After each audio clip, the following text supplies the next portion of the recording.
점점 초경 연령이 낮아지고 있는데 우리나라 여자아이들의 평균적 초경 연령은 만 11세 정도 됩니다. 만약 만 9세 이전에 생리를 했다. 그럼 그것은 성조숙증이라고 해서 난소의 기능이 너무 빨리 시작됐다고 얘기하죠. 초경이 너무 빨리 시작하게 되면 성장판이 빨리 닫히게 되고 결국 최종 키가 작아지게 되는 거죠. 그래서 요즘은 너무 지나치게 빠른 초경, 2차 성징이 발달되는 것은 피하려고 합니다. 초경을 늦게 하는 여학생들이 대체로 키가 좀 더 큽니다. 성장판이 닫히지 않으니 특히 장골들이 더 커나갈 시간을 확보하는 거죠. 그런데 성조숙증과 반대로 중학교 2, 3학년이 됐는데도 생리를 안 한다면 특히 어머님들이 걱정을 하게 됩니다. 유전적인 이유나 개인적 특성 때문에 생리가 조금 늦는 경우는 있을 수 있습니다. 초경 평균 11세보다 늦게 시작했다고 문제가 되는 것은 아닐 가능성이 높지만 그래도 혹시 난소의 발달이나 발달에 영향을 주는 뇌 하수체 분비 호르몬의 문제 등은 없는지 확인할 필요가 있는 거죠. 산부인과에 와서 검사를 해보는 것이 좋겠습니다. 일반적으로 어떤 문제가 있을 수 있냐면 뇌 하수체에서 난포자극 호르몬이나 황체 형성 호르몬과 같은 난소가 활동을 하게끔 신호를 주는 호르몬에 이상이 있을 수가 있고 두 번째는 자궁이나 난소에 선천적인 기형이 있을 수도 있습니다. 드물기는 하지만 난소가 없는 경우도 있습니다. 터너 증후군이라는 것이 있는데 난소가 굉장히 작아져 있거나 난소가 없는 염색체 질환을 의미합니다. 그래서 미처 알지 못한 유전 질환도 발견되는 경우가 종종 있기 때문에 가볍게만 생각할 것은 아닙니다. 일반적으로 말하는 자궁경부암 백신은 사실은 인유두종 바이러스 백신이라고 합니다.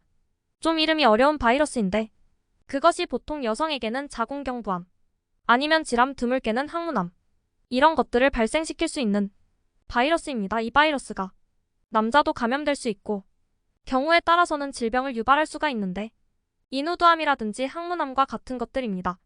그래서 남성들도 유병률이 낮긴 하지만 자궁경부암 백신을 맞으면 그런 질환들도 예방할 수가 있기 때문에 남학생들도 맞으면 매우 좋긴 한데 아직까지 우리나라 국가 암 백신 프로그램에서는 12, 17세 해당 여학생들에게만 무료로 접종을 하고 있기 때문에 남학생들은 자비로 접종해야 된다는 단점이 있죠. 일반적으로 학생들이 맞는 경우는 좀 드물고 성인이 되어서 본인의 판단하에 접종하는 경우가 더 많습니다. 중고교 여학생들이 산부인과에 올 경우에는 이유가 있어서 오죠. 보통 아랫배가 아프다, 지렴이 의심된다, 아니면 생리를 안 한다 이런 경우들이 있죠. 그래서 기본적으로는 그 증상에 맞는 검사를 하는 것이 맞습니다. 염증 의심이 될 때는 염증 검사를 하게 됩니다. 하지만 성경험이 없는 여학생들의 경우 성인처럼 아니면 성경험이 있는 여성처럼 검사를 아주 철저하게 하는 건 좀 어려울 수가 있기 때문에 최소한의 방법으로 보통 하게 되고 다음으로 생리를 안 한다, 생리량이 많다, 생리통이 심하다 같은 생리 관련 문제라면 기본적으로는 자궁 난소 초음파를 우선적으로 봅니다. 이 경우 질식 초음파가 어려울 수 있는데 배를 통해서 보거나 항문 초음파를 통해서 보게 되고 그걸 통해 이상이 보이거나 해서 더 정밀한 검사가 필요할 것 같을 때는 CT나 MRI 검사를 하기도 합니다. 자궁 난소에 혹이 보인다든지 선천성 기형을 감별해야 되는 경우에 일반적으로 MRI 검사를 하게 됩니다. 초경 때는 아니고 시간이 지나서 어느 순간부터 생리통이 생기는 것은 어떤 원인이 있습니다. 이걸 속발성 생리통이라고 하는데 자궁 난소에 혹이 생겼을 경우 등 생리통의 원인이 있는 거죠. 하지만 초경 후 생리를 시작한 지 얼마 안 되는 여학생들 같은 경우에는 원인이 불명확한 거죠. 이거는 원발성 생리통이고 원인이 없이 생기는 생리통이라고 합니다. 미성숙한 자궁과 난소이고 신경도 굉장히 예민한 상태여서 극심한 통증을 느끼는 것을 말합니다. 그래도 자궁 난소 혹이 있지 않은지 일반적으로 생리통이 극심할 때는 초음파를 통해서 확인을 하게 됩니다. 학생들이 지렴이 생기는 경우가 많지는 않지만 그래도 종종 생길 수가 있는데 일단 첫 번째로 생각할 수 있는 것은 혹시 성관계를 갖지 않았을까를 생각해 볼 수가 있습니다. 아무래도 청소년기의 외부 생식기라든지 질의 상태가 약한데 성접촉이 있을 경우에는 아무래도 세균성 감염에 취약할 수가 있고 청결하지 못한 상태에서 혹시 성관계를 했어도 감염의 위험이 높습니다. 다른 원인으로는 비위생적인 환경이라든지 배변 습관이 잘못되어 생기는 경우도 있습니다.